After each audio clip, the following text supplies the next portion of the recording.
Tudo bom, gente? Professor Ronaldo Faria, voltando a falar do imperialismo.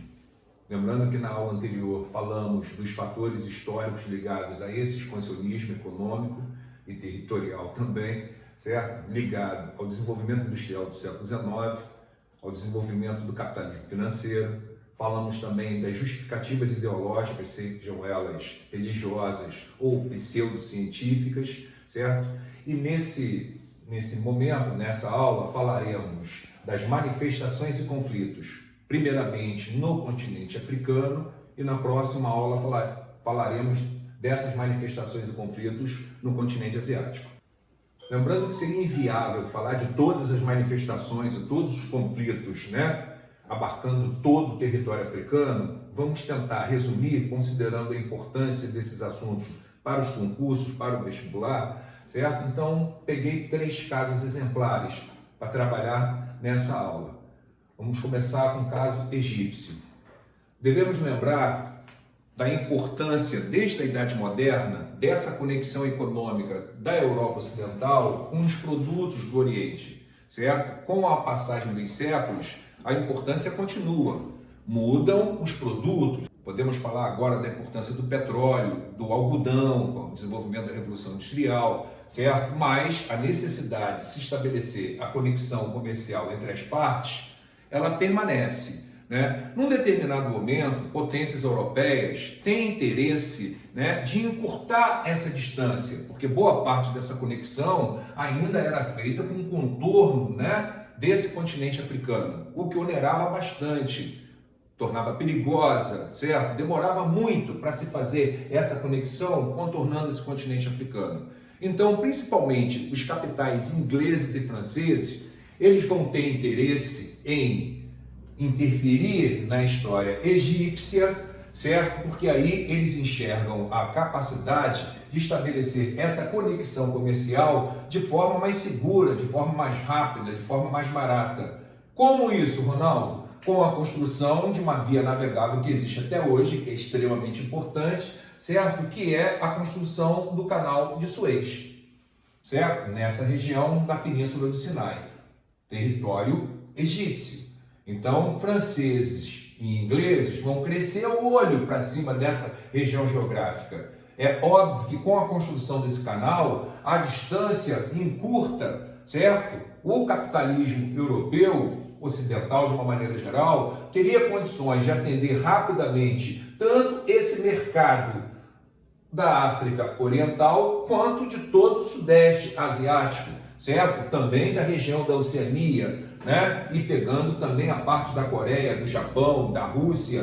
Portanto, essa conexão comercial marítima se tornaria muito mais barata, muito mais eficiente. Lembrando que aqui nessa região começa a se desenvolver uma importante área fornecedora de petróleo, crucial, estratégico para o desenvolvimento daquele tipo de capitalismo, baseado no desenvolvimento da indústria química, de uma indústria automobilística que está vindo por aí, certo?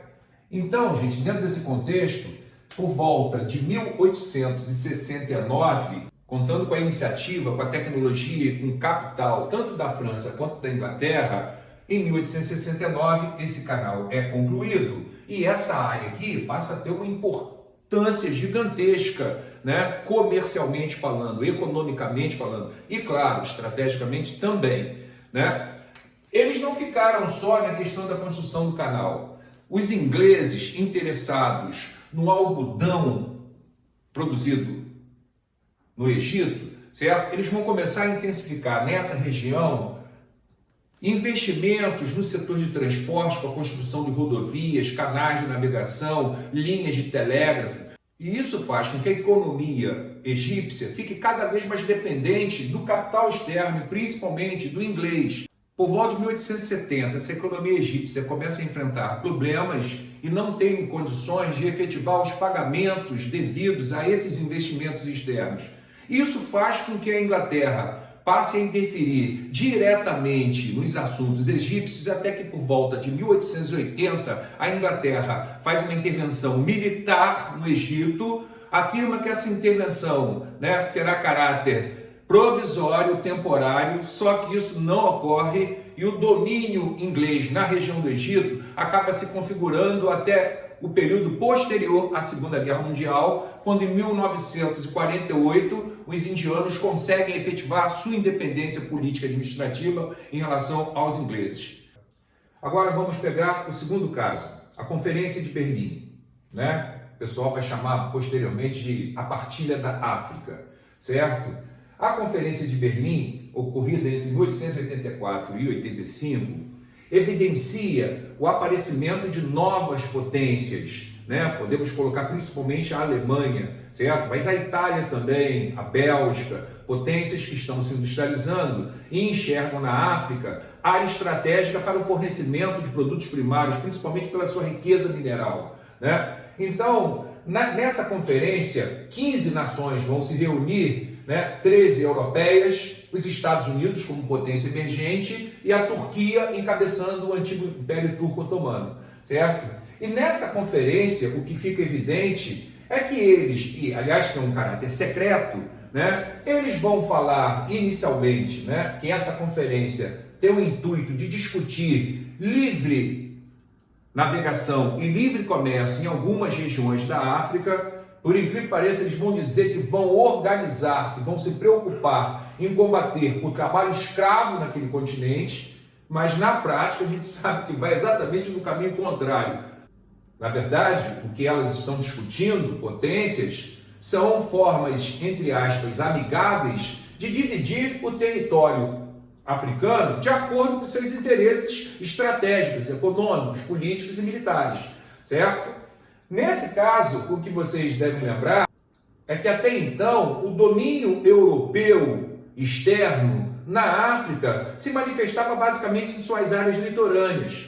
Com essa Conferência de Berlim, basicamente todo o território africano será dominado por potências estrangeiras. Dentro desse contexto, você só livra a cara da Libéria, né, e da Etiópia. Os italianos tentaram dominar a Etiópia, mas não conseguiram.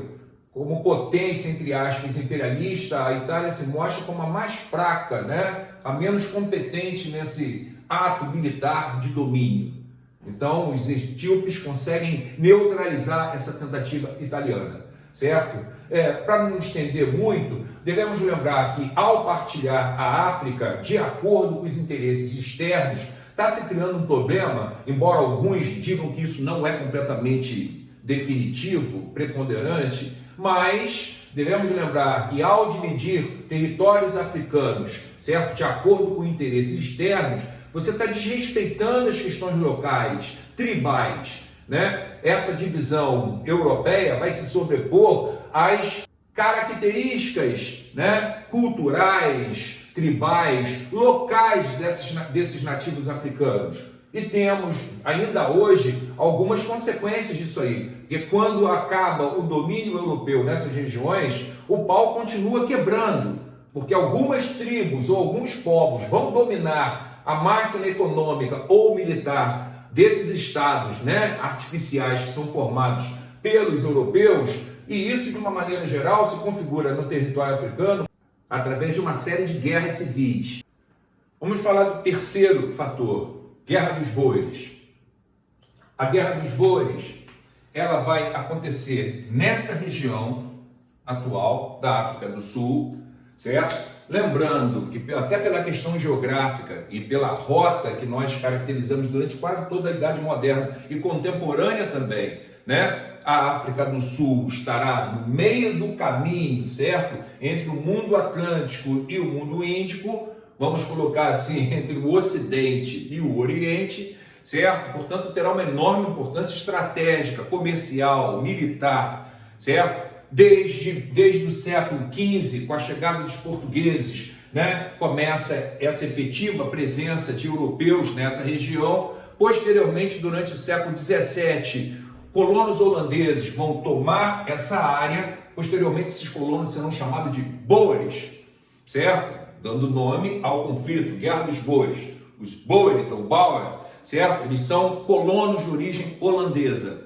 A vida dos holandeses, né, nessa região estava relativamente calma, até que os ingleses chegaram posteriormente, se localizaram, né, no sul da atual África do Sul, e esses colonos holandeses se dirigiram para uma região chamada Transvaal, certo?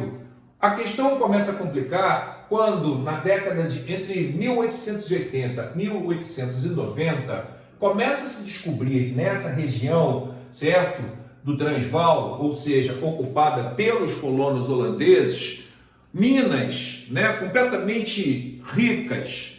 Começa a se descobrir nessa região importantes jazidas de ouro e diamante, na época as mais ricas do mundo.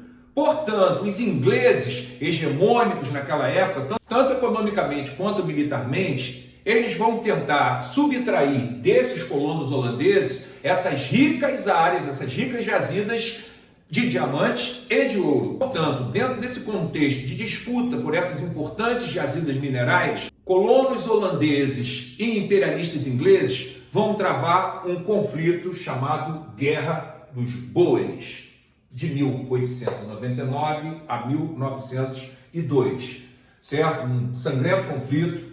Esse conflito será vencido pelos ingleses, que se apossam dessas regiões, dessas importantes regiões minerais.